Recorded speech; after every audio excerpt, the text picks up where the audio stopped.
बिस्मिल्लाहिर्रहमानिर्रहीम। अस्सलाम वालेकुम माय डियर स्टूडेंट्स, आज हमारा टॉपिक है रेडियो एक्टिविटी, जो कि चैप्टर नंबर 22 न्यूक्लियर फिजिक्स का एक बहुत ही इंपॉर्टेंट टॉपिक है। ओवरऑल ये इस सीरीज का मेरा लेक्चर नंबर 3 है। Dear students, what is radioactivity? वैसे आमतौर पे उर्दू में इसको कहा जाता है ताबकारी। Before I tell you anything, इसको बताने से पहले मैंने आपको दो बातें जरूर बतानी है।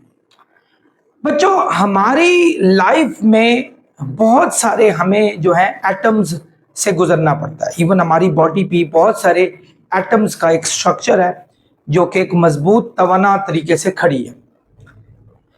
बहुत सारे एटम्स ऐसे होते हैं जो स्टेबल होते हैं और बहुत सारे ऐसे होते हैं जो अनस्टेबल होते हैं।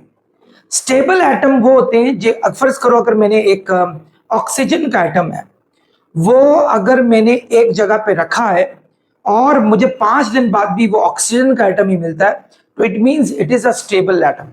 स्टेबल एटम है, यानी अब स्टेबल यही है ना, एक बंदा अगर उसकी कुछ जॉब लग जाती है और वो स्टेबल हो जाता है अपनी फाइनेंस में, तो अब क्या कहते हैं भाई, यानी इसका मतलब है कि वो एक ही अच्छी लाइफ से गुजर रहा है, यानी उसकी लाइफ में कोई खास किस्म की चेंजेस नहीं आ रही हैं और वो एक अच्छी स्टेबल लाइफ से गुजर रहा है।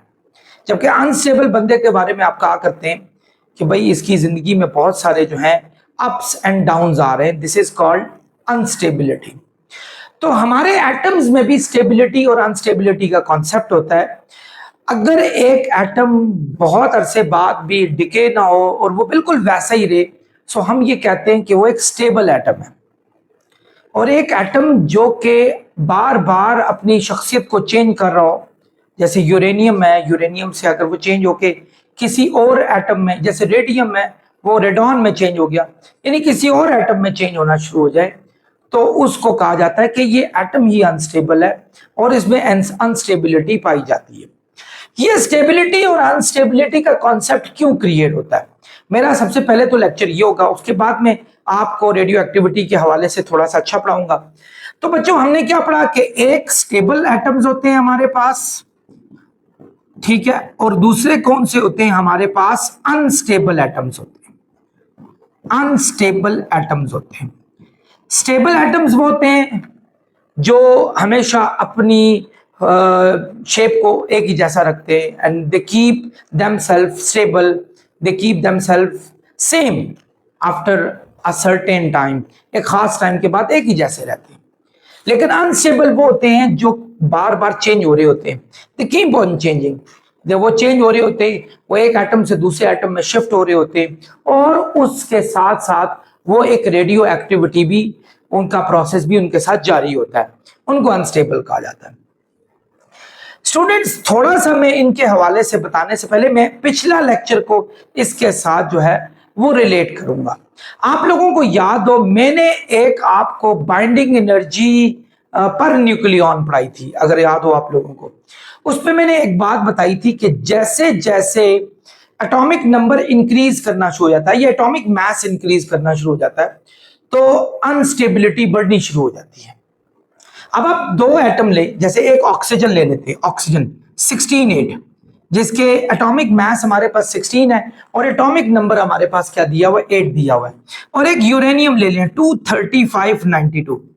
दोनों को जरा गौर से आप जज करें। यहां क्या होगा हमारे पास ऑक्सीजन में, कि ऑक्सीजन का जो न्यूक्लियस होगा, इसके अंदर 8 प्रोटॉन होंगे और 8 ही न्यूट्रॉन होंगे, जबकि ऑब्वियसली जितने प्रोटॉन्स हो उतने ही इलेक्ट्रॉन्स होते हैं। याद रखें, मैं ये स्टेबिलिटी उनके न्यूक्लियस की बता रहा हूं, यानी न्यूक्लियस की सेंटर पार्ट की बता रहा हूं। यूरेनियम में हमारे पास प्रोटॉन 92 होते हैं, न्यूट्रॉन 143 होते हैं, क्योंकि इन दोनों का सम जो होता है वो हमारे पास क्या होना चाहिए? एटॉमिक मास नंबर होना चाहिए। और हमारे पास इलेक्ट्रॉन भी 92 होते हैं। अब इस न्यूक्लियस के अंदर 92 प्रोटॉन्स एक छोटी सी जगह पर मौजूद रहे। What do they do actually? They keep on putting the electrostatic repulsion with each other. वो एक दूसरे के अंदर इलेक्ट्रोस्टैटिक रिपल्शन पैदा करेंगे, क्योंकि प्रोटॉन प्रोटॉन को रिपेल करेगा और वो उस जगह पर रहने के लिए कभी भी तैयार नहीं होंगे। नतीजा क्या है कि उनके अंदर एक खास किस्म का जो है वो प्रेशर बढ़ना शुरू हो जाता है। वो क्या करते हैं कि यार एक बहुत बड़ा मेस क्रिएट हो गया है, एक अनस्टेबिलिटी पैदा हो गई है, तो उसको वो स्टेबिलिटी में लाने के लिए वो क्या करेंगे, वो कुछ रेडिएशन निकाल कर वो क्या करेंगे, अपने आप को स्टेबल बनाने की कोशिश करेंगे कि भाई हमने स्टेबल होना है। हर बंदा हर चीज हमारी स्टेबिलिटी चाहती है। अब पत्थर को हवा में नहीं रख सकते क्योंकि वो स्टेबल नहीं होता, वो नीचे जमीन में गिर जाएगा ग्रेविटी की वजह से, और जमीन में गिर कर वो क्या हो जाएगा, स्टेबल हो जाएगा हमारे पास। तो हर चीज को स्टेबिलिटी चाहिए होती है। तो यहां भी स्टेबिलिटी इतने ज्यादा प्रोटॉन्स की वजह से, फिर साथ ही न्यूट्रॉन्स भी बहुत ज्यादा है, तो वो कभी भी कायम नहीं रहती। अगर आपको याद हो, मैंने पिछले लेक्चर में आपको एक बड़ी अच्छी एग्जांपल दी थी। मैंने कहा अगर फर्ज करें आपका शॉपर है, उसमें 5 किलो सेब रह सकते हैं और आप उसके अंदर 7 किलो सेब ठोंसने की कोशिश करें, सो व्हाट विल हैपन कि एप्पल जो है वो इतने ज्यादा, जो कि एक छोटी सी जगह पर नहीं रह सकते, वो क्या करेंगे, वो अपने आप को कोशिश करेंगे कि स्टेबल करने की कोशिश करें, और वो क्या करेंगे, वो हो सकता है उस शॉपर को यानी वो शॉपर फट जाए और वो उसमें से निकल जाए, और जैसे ही वो निकलेंगे तो जितनी एक्स्ट्रा अमाउंट होगी उसके निकलने से आपकी उस शॉपर के अंदर स्टेबिलिटी आ जाएगी। बिल्कुल इसी तरह मुर्गी का डब्बा है अगर आपके पास, उसके अंदर अगर 200 चिकन रह सकते हैं और आप किसी तरह उसके अंदर 400 चिकन घुसाने की कोशिश करें, सो व्हाट विल हैपन कि वो सारे चिकन जो है फंस के रह रहे हैं और they will just try to keep each others to escape from that particular holes, from different holes. In fact वो डिफरेंट होल से निकलने की कोशिश करेंगे और कहेंगे यार स्टेबिलिटी आ जाए, हम बहुत फंस गए इस जगह पर रहकर। और अगर आप एकदम 10 को निकाल दें, 10 चिकन को, थोड़े से खुले हो जाएंगे, और अगर 20 मजीद चिकन निकाल दें, मजीद खुले हो जाएंगे, और जब 200 पे बात आ जाएगी तो फिर क्या हो जाएगा, सब चिकन जो है वो शान से उसके अंदर रहना शुरू कर देंगे। तो आपने देखा कि उनको भी स्टेबिलिटी, यानी इतनी जगह पे, इतनी कम जगह पे इतनी ज्यादा चीजें ठोसी भी थी, तो जब उनमें से हमने आधी कर दी तो क्या वो स्टेबिलिटी की तरफ आ गई। बिल्कुल ऐसे ही जब इतने ज्यादा प्रोटॉन एक छोटे से न्यूक्लियस के अंदर और उनके अंदर इलेक्ट्रोस्टैटिक रिपल्शन भी हो, सो वो क्या होता है, वो कभी भी स्टेबल नहीं रहते, वो अनस्टेबिलिटी में ही रहते हैं। फिर वो क्या करते हैं, वो रेडिएशन निकालते हैं। वो ऐसी रेडिएशन है जो काफी थिक रेडिएशन होती हैं, यानी एक्चुअली वो रेडिएशन कुछ एटम से ही बनी हुई होती है, वो मैं आपको आगे जाकर बताऊंगा। फिर वो क्या करते हैं, इनके अंदर के एटॉमिक मास को लो करने की कोशिश करते हैं, नतीजा स्टेबिलिटी आनी शुरू हो जाती है।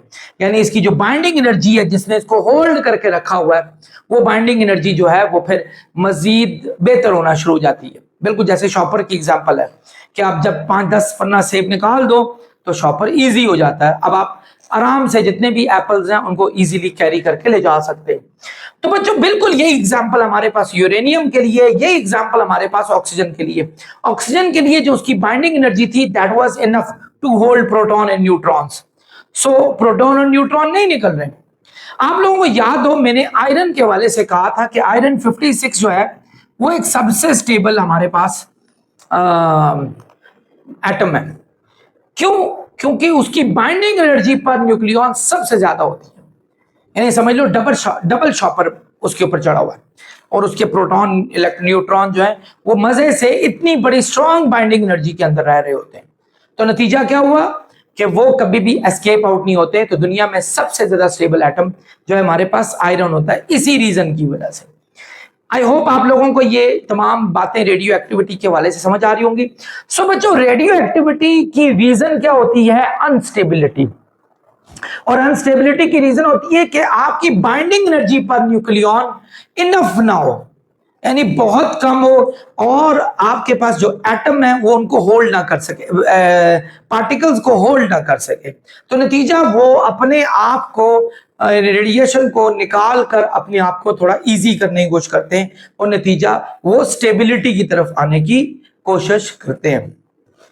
तो बच्चों हमारे पास डेफिनेशन क्या बनी, the natural emission of radiations from unstable nuclei is called radio activity. यानी जो नेचुरल तरीके से रेडिएशन हो रही होती है, एमिशन हो रही होती है रेडिएशन की, यानी रेडिएशन का अखराज हो रहा होता है, ठीक है, और किससे हो रहा होता है, अनस्टेबल न्यूक्लियाई से, ऐसे न्यूक्लियस जो कि अनस्टेबल हो। यानी जिनकी बाइंडिंग एनर्जी पर न्यूक्लियन उस पर्टिकुलर स्ट्रक्चर के लिए कम हो, तो उसको क्या कहा जाता है, हमारे पास रेडियो एक्टिविटी कहा जाता है। ठीक है, आप अंदाजा करें, एक बैलून है ना, बैलून, आप बैलून को ब्लो करते हैं और उसको अच्छे से धागे से बंद करते हैं, बैलून में से कभी भी आपका जो एयर है वो एस्केप नहीं होती। लेकिन अगर आप ये काम करें कि हल्का सा बैलून आप जो है वो धागे से बंद करें और उसमें थोड़ा थोड़ा एयर बाहर आ सकती हो, यानी इसका मतलब है कि आपने उसके अंदर उसको बाइंड करने के लिए स्ट्रॉन्ग एनर्जी नहीं लगाई उस धागे की, तो नतीजा क्या हुआ, हल्का हल्का एयर निकलनी शुरू होगी और बैलून जो पहले अनस्टेबल हो गया था, इतना फूल गया था, आहिस्ता आहिस्ता आहिस्ता आहिस्ता वो स्टेबिलिटी की तरफ जाना शुरू हो गया। तो बिल्कुल ऐसे ही हमारे पास ये जितने भी अनस्टेबल न्यूक्लियाई हैं, तो इनको जो है ये हमारे पास रेडिएशन को निकालते रहते हैं। एक अंदाजे के मुताबिक बच्चों, तमाम एटम्स जिनका एटॉमिक नंबर 82 से ज्यादा हो, 82 से, वो नेचुरली रेडियो एक्टिव होते हैं, यानी उनमें से रेडियो एक्टिविटी खुद ब खुद होती रहती है। जैसे फर्ज करें पोलोनियम हो गया, जैसे हमारे पास अभी मैंने यूरेनियम की एग्जांपल दी थी, उसका एटॉमिक नंबर 92 था और उसमें से भी नेचुरल रेडियो एक्टिविटी हो रही थी।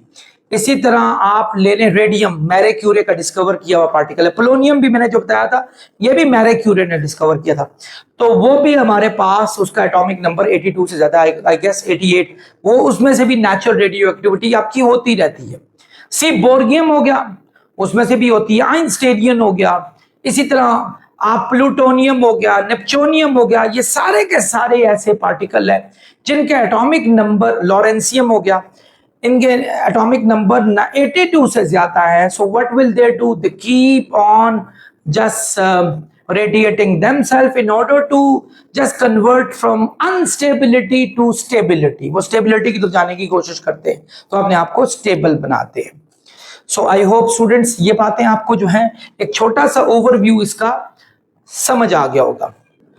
एक बात स्टूडेंट्स याद रखें, जो हमारा मेजर एलिमेंट होता है या पार्टिकल होता है, जैसे फर्ज करें हम ले लेते हैं रेडियम या चलें यूरेनियम भी ले लेते हैं, यूरेनियम बल्कि यहां मैं लिखूंगा, यूरेनियम ले लेते हैं 238, ये रॉ यूरेनियम है। दो तीन आइसोटोप्स होते हैं यूरेनियम के, जिनमें एक 235 वाला है और एक 238 वाला है। दुनिया में सबसे ज्यादा जो पाया जाने वाला यूरेनियम है दैट इज U238, इसको रॉ यूरेनियम भी कहा जाता है हमारे पास। ठीक है, U238 वाला जिसका एटॉमिक मास नंबर 238 है, अगर इसमें से रेडियो एक्टिविटी हो जाए, क्योंकि इसमें से चांस भी होने का, बिकॉज इसका एटॉमिक नंबर 92 है, तो जिसका एटॉमिक नंबर 82 से ज्यादा हो वो वैसे ही नेचुरली रेडियो एक्टिव होते हैं हमारे पास। तो इसमें से अगर हम अल्फा पार्टिकल निकाल दें, ये लें जी अल्फा पार्टिकल निकल गया। अल्फा पार्टिकल का जो साइज होता है वो यूरेनियम के साइज, हीलियम के साइज के बराबर होता है।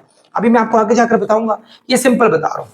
तो देखें, यूरेनियम के 238 में से जब 4 निकलेगा हमारे पास, तो हमारे पास 234 बचेगा। तो 92 में से जब 2 निकलेगा हमारे पास, तो 90 बचेगा। तो ये जो पार्टिकल है ये थोरियम होता है हमारे पास, थोरियम का पार्टिकल। थोरियम का पार्टिकल ऐसा पार्टिकल है जिसका एटॉमिक मास नंबर 234 है और एटॉमिक नंबर हमारे पास 90 है। तो क्या निकलने से है, अल्फा पार्टिकल जब इसमें से निकल गया, यानी जैसे ही आपकी यूरेनियम के न्यूक्लियस में से रेडियो एक्टिविटी हुई, तो वो रेडियो एक्टिविटी में हीलियम पार्टिकल के साइज के अल्फा पार्टिकल्स उसने बाहर निकाल दिए। अल्फा का वैसे ही यूरेनियम हीलियम जैसा मिजाज होता है, यानी उसके एटॉमिक मास नंबर 4 होते हैं और एटॉमिक नंबर 2 होते हैं। तो आप देखें थोरियम ये ज्यादा स्टेबल पार्टिकल है हमारे पास, आप खुद देख सकते हैं 92 है 90 की तरफ आ गया, मजीद 2-3 एक्टिविटीज हुई है, स्टेबिलिटी की तरफ मजीद आ जाएगा हमारे पास। तो बच्चों आपने देखा अनस्टेबिलिटी से स्टेबिलिटी का असर कितना जबरदस्त असर हुआ। स्टूडेंट्स ये जो हमारे पास मेजर पार्टिकल है ना, इसको पेरेंट पार्टिकल कहा जाता है, और जो जिसमें वो ट्रांसफॉर्म होके बन जाता है वो हमारे पास डॉटर पार्टिकल होता है। तो ये थी एक रेडियो एक्टिविटी का थोड़ा सा जायजा। अब हम ये पढ़ेंगे कि रेडियो एक्टिविटी में किस किस्म की एमिशंस होती हैं। तो बच्चों सबसे पहला डीके हमारे पास अल्फा डीके, ठीक है, अल्फा का साइन ये होता है बच्चों, अल्फा डीके। तो वैसे आमतौर पे जब भी आपने अपनी मैट्रिक लेवल पे भी जितनी फिजिक्स है उसमें ये पढ़ा हुआ है कि डिकेइंग में आमतौर पे 3 बड़ी इंपॉर्टेंट डिकेइंग होती है, एक अल्फा डिके, एक बीटा डिके और एक गैमा डिके। अल्फा एक्चुअली एक हीलियम के साइज का पार्टिकल होता है, हीलियम के साइज, इसको हम हीलियम भी कह सकते हैं। हीलियम में और इसमें ये सिर्फ एक ही चीज का फर्क है कि अल्फा जो है और हीलियम में क्या फर्क है कि alpha is not a complete atom but helium is a complete atom. क्यों? हीलियम के अंदर 2 प्रोटॉन होते हैं, 2 न्यूट्रॉन होते हैं और 2 इलेक्ट्रॉन्स भी होते हैं, जो उसको एक कंप्लीट स्टेबल पार्टिकल या फिर यूं कहें कि अनचार्ज पार्टिकल बनाते हैं, चार्ज नहीं होता। अल्फा का, चूंकि ये अल्फा न्यूक्लियस से निकला हुआ होता है हमारे पास, तो न्यूक्लियस तो वैसे हाईली पॉजिटिवली चार्ज होता है हमारे पास, क्योंकि उसके अंदर प्रोटॉन्स ही हमारे पास होते हैं। अब क्या होगा बच्चों कि जो हमारे पास अल्फा होगा उसकी जो डिकेइंग होगी उसमें उसके पास सिर्फ 2 प्रोटॉन्स होंगे और 2 न्यूट्रॉन्स होंगे, 2 इलेक्ट्रॉन नहीं होंगे। और वो क्या करेगा, वो बिल्कुल शिकारियों की तरह जो घूम रहा होगा, ओ भैया किधर जाऊं, कहां से मुझे 2 इलेक्ट्रॉन मिले ताकि मैं कंप्लीट होके हीलियम बन जाऊं। ठीक है, उसको 2 इलेक्ट्रॉन चाहिए। तो जो करीब ही पार्टिकल उसको मिलेगा एयर से या किसी जगह से उठाकर, वो पार्टिकल में से इलेक्ट्रॉन अपने अंदर डाल देगा, खुद हीलियम बन जाएगा, जबकि उसको वो आयोनाइज कर देगा, यानी उसमें से इलेक्ट्रॉन्स रिमूव कर देगा। तो इसीलिए अल्फा जब भी निकलता है इसकी आयोनाइजेशन बहुत ज्यादा स्ट्रांग होती है, because it needs 2 electrons in order to just make itself convert itself from alpha to helium particle, यानी हीलियम पार्टिकल में कन्वर्ट करने के लिए। सो आमतौर पे ये 4-2 हमारे पास हीलियम या अल्फा के अंदर जो है ये मौजूद होता है।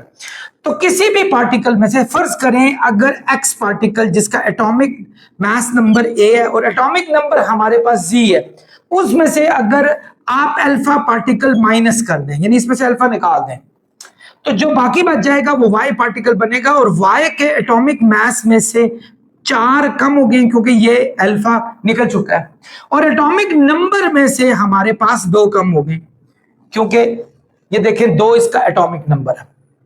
ठीक है, और क्या चीज निकली है, हीलियम पार्टिकल निकला है। ये हीलियम को अल्फा ही कहा जाता है, और साथ एनर्जी भी आपकी आउट हुई है इसमें। ये ऐसे नहीं निकलता होता, ये जब निकलता है तो ये फ्रिक्शन खा के निकलता है और अच्छी खासी हीट पैदा होती है इसमें। वो जो हीट है वो एनर्जी है हमारे पास। सो आई होप आप समझ गए होंगे। इसकी सबसे अच्छी एग्जांपल मैं देता हूं, यही वाली एग्जांपल देखिए, यूरेनियम U238 238 92 में से जब आप अल्फा माइनस कर देंगे तो ये इसमें से 4 कम हो गए तो 234 वाला पार्टिकल बना, इसमें से 2 कम हुए तो ये 90 वाला पार्टिकल बना। अब जो ये नया पार्टिकल हमारे पास बन गया, तो आप इसको देखें जरा अपनी पूरी पीरियोडिक टेबल की लिस्ट में, सो आपको ये मिलेगा थोरियम का एटम। थोरियम का एटम ऐसा है कि जिसमें 234 और 90 हमारे पास मौजूद होता है, और साथ ही इसका हीलियम निकला है, और साथ ही हीट एनर्जी भी बाहर आई है, because when this will come out, it will come out with friction, and obviously that friction is converted into heat energy. इसी तरह कोई और एग्जांपल ले लेते हैं, मैरी क्यूरी को पहले सलाम करते हैं, फिर उसका पार्टिकल ले लेते हैं, रेडियम पार्टिकल। बड़ा मशहूर पार्टिकल है ये। मैरी क्यूरी को 2 नोबेल प्राइज मिले थे, उसमें से एक जो था वो रेडियम पे मिला था। तो ये इन्होंने बड़े अरसा लगाया था इसको बनाने में, एक बड़ी लंबी स्टोरी है। और मैं तो ये कहूँ कि अगर खवातीन में किसी को प्राइड ऑफ परफॉर्मेंस में को डिजर्व करती हैं, शी वाज द वन। इनकी आप स्टोरी सुनिएगा। और ये बहुत ही मशहूर साइंटिस्ट होते थे, हेनरी बेक्वेरेल, ये उनकी स्टूडेंट हुआ करती थी। ठीक है, ये और इनके हस्बैंड पीरे क्यूरे, वो भी बड़े मशहूर साइंटिस्ट थे, दोनों को नोबेल प्राइज मिला था। लेकिन मैरी क्यूरी को ये एजाज हासिल है, she was the first lady to get 2 different Nobel prizes, one is in physics radium में, और सेकंड इन केमिस्ट्री। तो रेडियम 22688, ये गलबन यही है, मैं गलत नहीं हूं मैं, क्योंकि अब तो बड़ा ये तकरीबन मुझे ज्यादातर याद ही रहती। तो अगर इनमें से आप अल्फा पार्टिकल निकाल दें तो 226 में से 4 निकालें 222 बच जाएगा, 88 में से 2 निकालें तो 86 बन जाएगा। तो हमने चेक करना है कि ये पीरियोडिक टेबल में किस एटम के साथ ऐसा होता है। तो हमें पता चला ये रेडॉन रेडियो एक्टिव गैस होती है, रेडॉन, तो ये बनती है, इससे रेडॉन बन जाती है। तो साथ ही यही हीलियम निकला, तो आपकी साथ ही अच्छी खासी एनर्जी बाहर आई। तो आपने देखा बच्चों कि आपका अनस्टेबल एटम से मोर स्टेबिलिटी की तरफ जाना, यानी कंपैरेटिवली स्टेबिलिटी की जाना, although they still are unstable because they lie under the radioactive elements, still it has got 86 and 90, the atomic number which is more than 82, still it is radioactive, but this is better than these. ये parent elements है हमारे पास, और जबकि ये हमारे पास daughter elements है। तो ये हमारे पास अल्फा डिके हमारा इस तरीके से होता है। डियर स्टूडेंट्स, अगली डिकेइंग हमारे पास बीटा डिके। कौन सी है? Beta decay. बीटा डिके, ठीक है, ये भी हमारी एक डिके जो एक्चुअली न्यूक्लियस में से होती है। आमतौर पे बीटा दो किस्म के होते हैं, या तो नेगेटिव बीटा होगा या पॉजिटिव बीटा होगा। एक बड़ा जनरल क्वेश्चन हर वक्त अराइज होता है कि एक एटम का जो न्यूक्लियस है ना, ये न्यूक्लियस, इसके अंदर तो पॉजिटिव चार्ज होता है, तो यहां से नेगेटिव चार्ज, नेगेटिव बीटा कैसे निकल सकता है? ये एक बड़ा अच्छा क्वेश्चन है। नेगेटिव बीटा की डिकेइंग क्या होगी? तो पहले हम डिस्कस करते हैं, पहला डिस्कस करते हैं नेगेटिव बीटा। नेगेटिव बीटा को डिस्कस करते हैं। ये क्या? पहले तो नेगेटिव बीटा को डिस्कस करें। What is this? ये क्या चीज है एक्चुअली? स्टूडेंट्स, ये तो आपको पता चल चुका है कि डिकेइंग कहां से होगी? आपके न्यूक्लियस के अंदर से होगी। और न्यूक्लियस पे कौन सा चार्ज होता है? हमारे पास पॉजिटिव चार्ज होता है। लेकिन नेगेटिव चार्ज वहां कहां से निकलेगा? यहां से वो कोई इलेक्ट्रॉन तो है नहीं है। तो बच्चों, आप ये सुन के हैरान होंगे आज कि जब पहली दफा फॉर्मेशन हुई थी ना न्यूट्रॉन की, neutron is supposed to be the atom that is composed of one proton and one electron, यानी प्रोटॉन और इलेक्ट्रॉन की कंपोजिशन से न्यूट्रॉन पैदा होता है। आई होप आप मेरी बात समझ रहे होंगे। यानी प्रोटॉन और न्यूट्रॉन, प्रोटॉन याद रखे, न्यूट्रॉन प्रोटॉन से स्लाइटली हैवी होता है, स्लाइटली, बहुत 1.675 मल्टीप्लाई 10 टू रेज पर माइनस 27 kg, जबकि प्रोटॉन 1.673 मल्टीप्लाई 10 टू रेज पर माइनस 27 kg, जबकि इलेक्ट्रॉन 9.11 मल्टीप्लाई 10 टू रेज पर माइनस 31 kg होता है।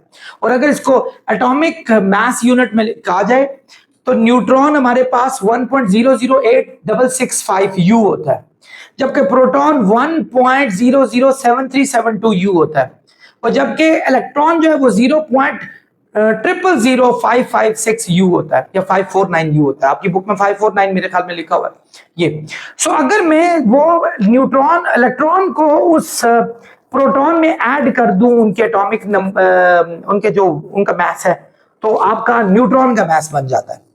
इसका मतलब हुआ कि neutron is supposed to be made by the two different particles, one is proton and one is electron, उन दोनों की कंपोजिशन से आपका न्यूट्रॉन बना था। सो न्यूट्रॉन जिस पे बच्चों हमारे पास कोई चार्ज नहीं होता, जीरो चार्ज होता है, तो वो सबसे पहले डिकम्पोज होता है, यानी वो डिकेइंग में जाता है। वो एक, देखो आप खुद देखो, ये न्यूट्रॉन है हमारे पास, ये न्यूट्रॉन है बच्चों, ये न्यूट्रॉन हमें पता चला, ये इसका आधा हिस्सा, थोड़ा हिस्सा प्रोटॉन का है और थोड़ा हिस्सा इलेक्ट्रॉन का है। ये तो इलेक्ट्रॉन का हिस्सा बाहर निकल जाए, अगर बाहर निकल जाए और रेडियो एक्टिवली डिके हो जाए हमारे पास, यही वो इलेक्ट्रॉन जो है ना बच्चों बीटा होता है, जिसका atomic mass number 9.11 multiply 10 to raise पर, सॉरी हम इसका टोटल मास इसका कहेंगे 9.11 मल्टीप्लाई 10 टू रेज पर माइनस 31 kg। ये जैसे बीटा निकलेगा बाकी क्या बच जाएगा? आपके पास प्रोटॉन बन जाएगा। हम ये कह सकते हैं कि ये हमारे पास प्रोटॉन प्लस और इलेक्ट्रॉन प्लस के सम के हमारे पास इक्वल होता है, और साथ ही एक एंटी न्यूट्रिनो पार्टिकल भी निकलता है। ये एंटी न्यूट्रिनो आप लोगों ने पिछले साल भी ये इसके बारे में पढ़ा, पार्टिकल्स के हवाले से मैंने डिफरेंट जगहों पर लेप्टॉन्स वगैरह के हवाले से भी डिस्कस किया था। तो बहरहाल अभी मैं इस बारे में कुछ डिस्कस करना नहीं चाहता। अब देखें, ये वाला जो है ना, ये इलेक्ट्रॉन, ये डिके हुआ है, ये बीटा पार्टिकल है।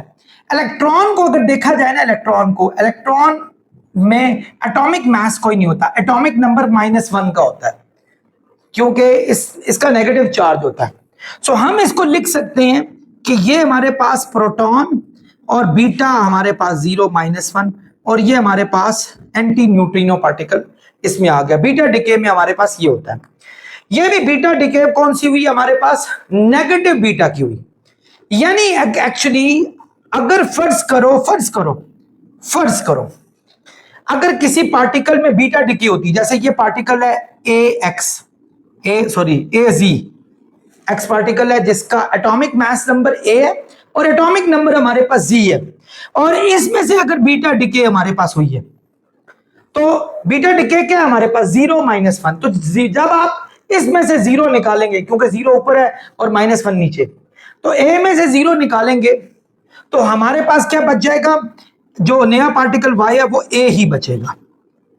तो z में से माइनस जब करेंगे -1, क्योंकि आप निकाल रहे माइनस कर रहे, तो z में से -1 करें, -1 का मतलब है +1 हो गया, तो हमारे पास नया पार्टिकल यहां जो आएगा वो z+1 आएगा। तो ये हमारा नया पार्टिकल y वाला जो आया वो a z+1 का आ गया। और साथ ही इसके हमारे पास एक प्रोटॉन का पार्टिकल हमारे पास जो ये आया था, ठीक है, उसने क्या किया, सुनो मेरी बात गौर से, न्यूट्रॉन डिके हुआ, डिके मतलब ये डिकेइंग कैसे हुई थी आपकी, बीटा पार्टिकल निकल रहा है, न्यूट्रॉन डिके हुआ था, न्यूट्रॉन ने क्या किया, एक प्रोटॉन पैदा कर लिया, खुद न्यूट्रॉन डिके होकर निकल चुका है, यानी न्यूट्रॉन खत्म हो चुका है। लेकिन प्रोटॉन ने क्या किया है, हमारे पास एक एटॉमिक नंबर बढ़ा दिया, क्योंकि एटॉमिक नंबर का सारा ताल्लुक जो होता है वो हमारे पास किससे होता है, वो प्रोटॉन से होता है हमारे पास। यानी आप ये समझ देखें ना, ये एटॉमिक नंबर एक बढ़ गया हमारे पास, किस वजह से, न्यूट्रॉन एक गायब हुआ, प्रोटॉन बढ़ गया।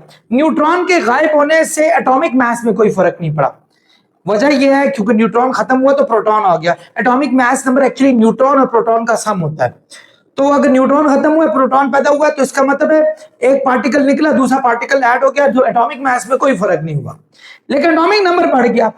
एटॉमिक नंबर का मतलब जो ताल्लुक होता है वो 4 से होता है, तो पहले अगर प्रोटॉन उसके 10 थे, अब एक प्रोटॉन बढ़ के 11 हो गया, तो उसका 4 नंबर हमारे पास बढ़ गया।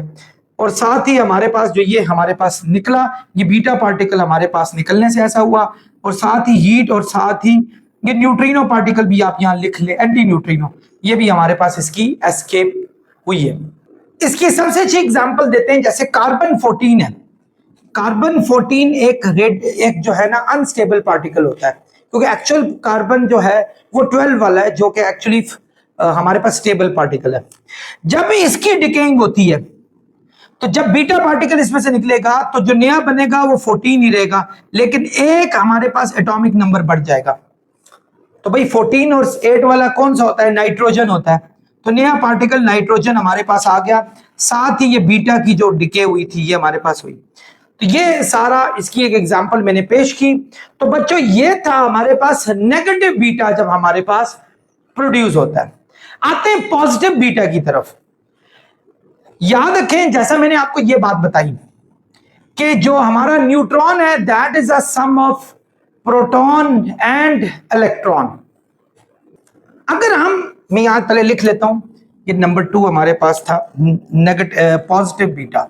पॉजिटिव बीटा हमारे पास अगर डिके होता, पॉजिटिव बीटा में पहली चीज आपको बताऊंगा, यहां किसकी डिकेइंग हुई थी, आपके न्यूट्रॉन की डिकेइंग हुई थी, कि न्यूट्रॉन डिके हुआ, उसमें एक प्रोटॉन का पार्टिकल था, एक इलेक्ट्रॉन का, उसमें से इलेक्ट्रॉन का पार्टिकल निकल गया, तो बाकी जो पार्टिकल न्यूट्रॉन का बच गया वो प्रोटॉन था हमारे पास। उस प्रोटॉन ने एटॉमिक नंबर बढ़ा दिया और यूं हमारे पास क्या हो गया, एक चार्ज नंबर या एटॉमिक नंबर हमारा इंक्रीज हो गया। पॉजिटिव डिके में एक बात याद रखिएगा कि जो हमारा प्रोटॉन होता है, प्रोटॉन पे 1 चार्ज होता है, याद रखें 1 आप दोनों में 1 कर सकते हैं, चार्ज होता है।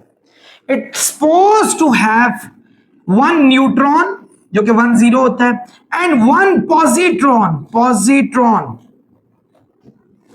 Positron is anti particle of electron. Electron का एक एंटी पार्टिकल होता है हमारे पास, जिसका एटॉमिक मास भी 9.11 मल्टीप्लाई 10⁻⁻⁻³ kg, वही इलेक्ट्रॉन वाला है, और चार्ज नंबर भी 1.6 मल्टीप्लाई 10⁻⁻19 कूलम, लेकिन पॉजिटिव होता है हमारे पास। तो पॉजिट्रॉन में अगर हम न्यूट्रॉन को ऐड कर दें तो हमारे पास क्या बनेगा, प्रोटॉन बनेगा। अब अंदाजा लगाए कि अगर एक प्रोटॉन की डिकेइंग हो हमारे पास, ये प्रोटॉन की डिकेइंग हो रही है, उसमें से ये पॉजिटिव बीटा जिसको पॉजिट्रॉन भी कहते हैं, ये डिके होके निकल जाए। और इसके साथ याद रखें, मैं एक बात बताना भूल गया था एक न्यूट्रिनो भी होता है हमारे पास। ये तो एंटी न्यूट्रिनो था ना, ये हमारे पास एंटी न्यूट्रिनो था, ये एक्चुअल न्यूट्रिनो पार्टिकल है हमारे पास। पॉजिट्रॉन के साथ एक्चुअल न्यूट्रिनो होता है, इलेक्ट्रॉन के साथ एंटी न्यूट्रिनो होता है, याद रखिएगा। तो जब आपकी डिकेइंग ये बीटा पार्टिकल की हो जाएगी, बीटा निकल जाएगा। फर्ज करें देखें प्रोटॉन है, उसमें से ये बीटा निकल गया, बाकी क्या बच गया हमारे पास? न्यूट्रॉन बच गया। तो न्यूट्रॉन ने क्या करना है हमारे पास?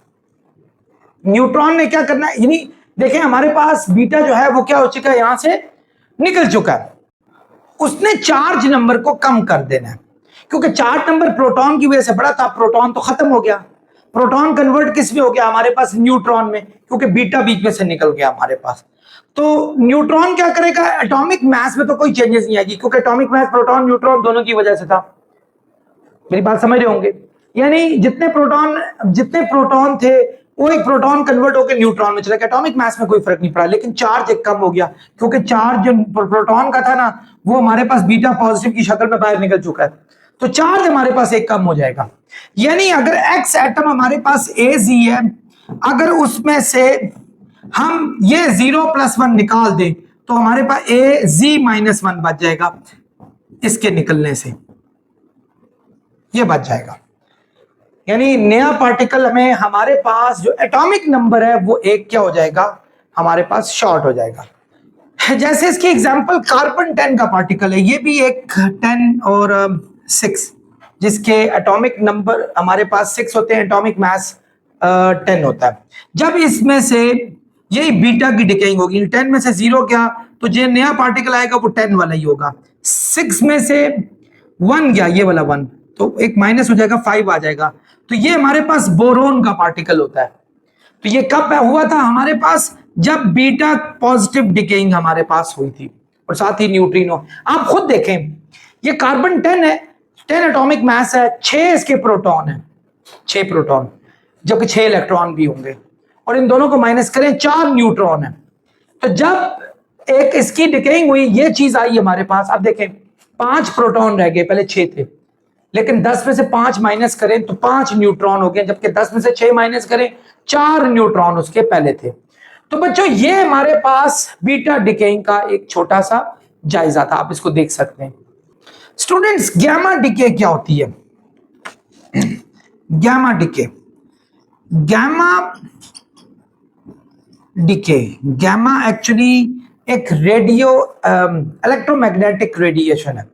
यानी आपने दुनिया में 7 इलेक्ट्रोमैग्नेटिक वेव्स पड़ी हुई हैं, जिनमें गैमा हो गया, एक्सरे हो गया, अल्ट्रावायलेट हो गया, लाइट हो गया, इंफ्रारेड हो गया, माइक्रो हो गया, रेडियो हो गया, ये 7 हैं। उनमें गैमा रेडिएशन यानी गैमा जो वेव है ये सबसे ज्यादा हाई एनर्जी वेव होती है, और इसकी जो स्पीड होती है ना बच्चों, ये स्पीड ऑफ लाइट 3 × 10⁸ मीटर पर सेकंड होती है, याद रखिएगा। यानी इसकी स्पीड काफी ज्यादा, यानी स्पीड ऑफ लाइट की इक्वल होती है स्पीड, ठीक है। ये कब रूनुमा होती है बच्चों? जब आपके रेडियो एक्टिव पार्टिकल्स में, याद रखना gamma is not a particle, actually ये इलेक्ट्रोमैग्नेटिक वेव है हमारे पास, ठीक है। ये इसके ऊपर कोई मास नंबर, कोई एटॉमिक नंबर हमारे पास नहीं होते। इसमें होता यूं है कि जब किसी भी एटम का न्यूक्लियस बहुत ज्यादा अनस्टेबिलिटी की तरफ हो और उसमें बहुत ज्यादा एक्साइटमेंट क्रिएट होगी हो, यानी बहुत सारे पार्टिकल अपनी हाईली एक्साइटेड स्टेट में मौजूद हो, तो वो जब अपनी लोअर एक्साइटेड स्टेट में यानी स्टेबिलिटी की तरफ आने की कोशिश करते हैं, तो वो क्या करते हैं? वो गैमा वेव को निकालने की कोशिश करते हैं। यानी आप अंदाजा लगाएं, फर्ज करें ये मेरे पास मार्कर है, मैं इस मार्कर को एक खास हाइट पे फेंक देता हूं और ये एक जो है हाई एनर्जी एक्साइटेड स्टेट पे चला जाता है। तो ये जब जमीन पे आएगा पहले तो वो साउंड प्रोड्यूस करेगा, यानी क्या करेगा? अपनी एनर्जी को दूसरी एनर्जी में कन्वर्ट करेगा। बिल्कुल ऐसे ही जब पार्टिकल बहुत ज्यादा एक्साइटेड होते हैं, हाईली अनस्टेबिलिटी की तरफ होते हैं, तो वो क्या होते हैं? अपने आप को स्टेबिलिटी की तरफ लाने के लिए क्या करते हैं? इलेक्ट्रोमैग्नेटिक रेडिएशन खारिज करते हैं। तो चूंकि ये हैवी पार्टिकल्स में हो रहा है, बहुत ही हैवी पार्टिकल्स में, तो इसकी जो एनर्जी होगी वो हाईली एनर्जी पार्टिकल्स होंगे, and they are actually gamma, वो हमारे पास गैमा होंगे। आमतौर पे जब आपकी अल्फा डिके हो रही हो या बीटा डिके हमारे पास हो रही हो, तब भी बहुत सारे पार्टिकल अनस्टेबिलिटी की तरफ होते हैं, क्योंकि उनके बहुत सारे अंदर जो protons, neutrons, they are at the excited state, वो एक्साइटेड स्टेट में मौजूद होते हैं। तो जब वो अपनी लोअर एनर्जी स्टेट पर आने की कोशिश करते हैं तो वो क्या करते हैं, रेडिएशन को निकालते हैं, और उन रेडिएशन को हम कहते होते हैं गैमा डिके। ठीक है, और गैमा डिके में कोई आपका एक पार्टिकल जो है वो हमारे पास अनस्टेबिलिटी से स्टेबिलिटी की तरफ जरूर आता है, बट उसके क्या कहते हैं, एटॉमिक मास में और एटॉमिक नंबर में कोई फर्क नहीं पड़ता। जिसकी एग्जांपल हम ले लेते हैं कोबाल्ट। ये देखें, कोबाल्ट है जो 60 और 27 में होता है, ये हमारे पास एक एक्साइटेड स्टेट में मौजूद है। तो जब इसमें से गैमा निकलेगा तो कोबाल्ट ही रहेगा। ठीक है, ये कोबाल्ट ही रहेगा 60 27, तो गैमा रेडिएशन भी इसमें से निकलेगी। लेकिन अब वो डी एक्साइट मतलब अपनी लोअर एनर्जी स्टेट पर आने की वजह से उसकी एक्साइटमेंट काफी हद तक खत्म हो चुकी होगी। तो ये तमाम हमारे पास एक छोटा सा लेक्चर था। इनमें एक चीज बताता चलूं, अल्फा पार्टिकल जो है बच्चों, उसका अल्फा पार्टिकल कहां गया, यस ये अल्फा डिके का पार्टिकल है। इसका जो सबसे बड़ा सोर्स होता है वो हमारे पास रेडॉन गैस होती है, ये वाली। ठीक है, याद रखिएगा, अगर अल्फा पार्टिकल चाहिए हो, this is the major source of this. Beta particle का जो सबसे ज्यादा सोर्स, अच्छा सोर्स होता है, वो स्ट्रोंशियम एटम होता है, और गैमा का हमारे पास कोबाल्ट होता है, ये हमारे पास है। अब एक बात और बताता चलूं कि ये जो है हाईली आयोनाइज करते हैं, हाई आयोनाइजेशन होती है, आयोनाइजेशन होती है। एक अंदाजे के मुताबिक इसकी आयोनाइजेशन बीटा के मुकाबले में 100 गुना ज्यादा होती है।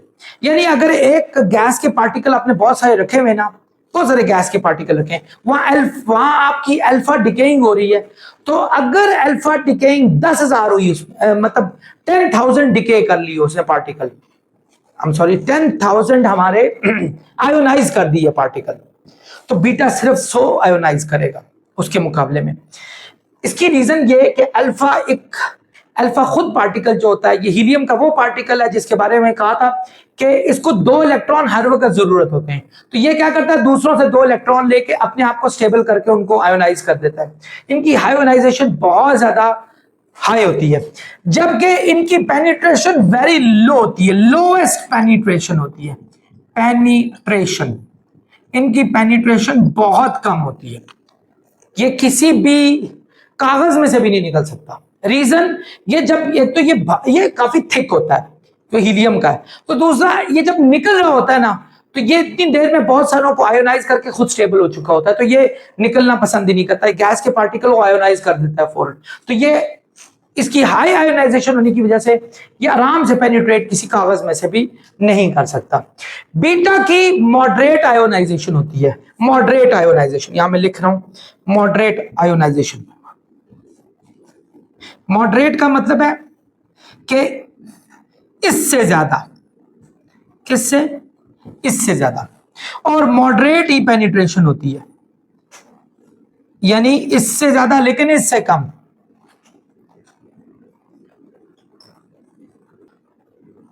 एंड पेनिट्रेशन, ठीक है। जबकि गैमा जो है ना बच्चों हमारे पास, ये इसकी लोएस्ट आयोनाइजेशन होती है, जबकि इसकी हाई पेनिट्रेशन होती है। यानी आप अंदाजा लगाएं, ये कागज में से निकल सकता, ये कागज में से निकल जाएगा हमारे पास इजीली, और जबकि ये जो गैमा है ये 30 सेंटीमीटर मोटी शीट में से भी निकल जाता है। इसकी पेनिट्रेशन बहुत हाई होती है क्योंकि ये आयोनाइज नहीं करता। एक अंदाजे के मुताबिक अगर ये 10,000 आयोनाइज करता है तो ये 100 आयोनाइज करेगा सेम मटेरियल में, और ये सिर्फ 1 करेगा, यानी 100 टाइम का फर्क है। तो पेनिट्रेशन में ये इतना ही ज्यादा है क्योंकि ये आयोनाइज नहीं करता, तो ये जो आयोनाइज नहीं करता ये सीधा सीधा निकल जाता है। और हालांकि इसका एक लॉ भी है, इनवर्स स्क्वायर लॉ, उसको भी ये फॉलो करता है। इसको भी आप अगली क्लासेस में जाके पढ़ेंगे, आप एक नजर इसको अच्छे तरीके से देख सकते हैं। Spontaneous and random nature of nuclear decay. बच्चों इमेजिन करें, आपको आपके फादर ने 1 साल के लिए 100,000 रुपीज दे दिए, 1 लाख रुपए दे दिया कहता है ये आपकी, कहते हैं वो ये आपकी पॉकेट मनी है, आपने इसको स्पेंड करना है पूरे एक साल में।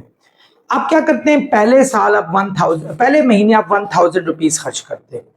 दूसरा महीना आता है आप कहते हैं इस पे तो मेरी बर्थडे भी है, तो चलो यूं करते हैं बर्थडे में मैं इस दफा दोस्तों को पार्टी भी दे देता हूं, तो इस दफा मैं 20,000 रुपीज खर्च कर लेता हूं। तो आपने ज्यादा खर्च कर लिए। मार्च में आए, पता चला जी कि मार्च में जो है वो पाकिस्तान डे था, 23 मार्च को हमने थोड़ा सा जनिया शनिया लगा ली, थोड़े पैसे खर्च कर लिए और हमने 5000 रुपीज उस दिन स्पेंडिंग की। अप्रैल में चले गए, तो अप्रैल में हमने फिर 2000 रुपये खर्च किया अपने ऊपर, मतलब एक दफा हमने कोई चिप्स वगैरह खा लिए, कुछ अपने ऊपर पैसे खर्च कर लिए। मई में आ गया, मई में हमने थोड़ा खर्च किया। जून में हमारा प्रोग्राम आ गया जी कि चले कश्मीर नारायण कागान की सैर करते हैं, और 10,000 रुपये आपने अपने ऊपर खर्च कर लिया। और इसी तरह आप करते करते अगस्त में आपने फिर पाकिस्तान डे पे ज्यादा खर्च कर लिए। तो आपने देखा कि आपके पैसे खर्च करने में कोई रेगुलर मेथड नहीं था खर्च करने का, ठीक है। किसी वक्त ज्यादा खर्च करें, depending on the nature of that particular day आप पैसे खर्च कर रहे हैं। जब आपकी बर्थडे आ रही है आप पैसे ज्यादा लगा रहे हैं, जब कोई अच्छा दिन आ रहे हैं पैसे लगा रहे हैं, जब नहीं आ रहे रफ एंड टफ डे है तो बस उसमें आप बैलेंस ही काम कर रहे हैं। बिल्कुल इसी तरीके से जो ये न्यूक्लियर डिके होती है, अल्फा बीटा और गैमा की मैंने आपको सुनाई थी, ये भी रैंडम होती है, स्पॉन्टेनियस होती है। इसीलिए इसको एक बड़ा अच्छा लफ्ज कहा जाता है स्पॉन्टेनियटी।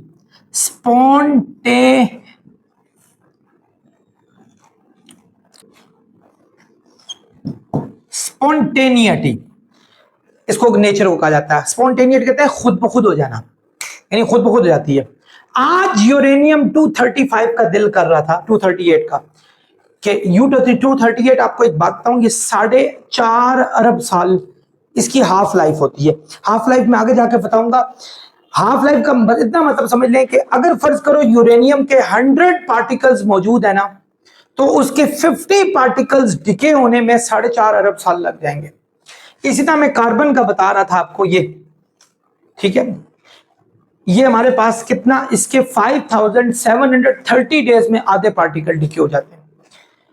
तो ये रैंडम प्रोसेस है और ये स्पॉन्टेनियस प्रोसेस है, यानी ऐसा प्रोसेस के जिसमें आपको कोई पता नहीं आज कितने डिके हो रहे हैं।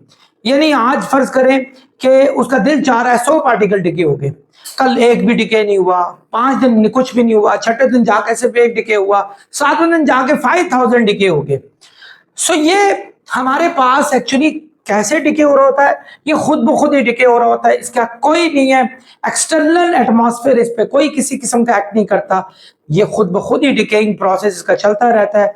और इसका जो काउंट रेट है वो जो है वो बड़ा कांस्टेंट होता है। जैसे काउंट रेट का मतलब क्या होता है, काउंट रेट होता है एक टाइम पीरियड में कितने डिके हुए। जैसे हाफ लाइफ एक काउंट रेट ही है किस्म का, कि फर्ज करें अगर एक साल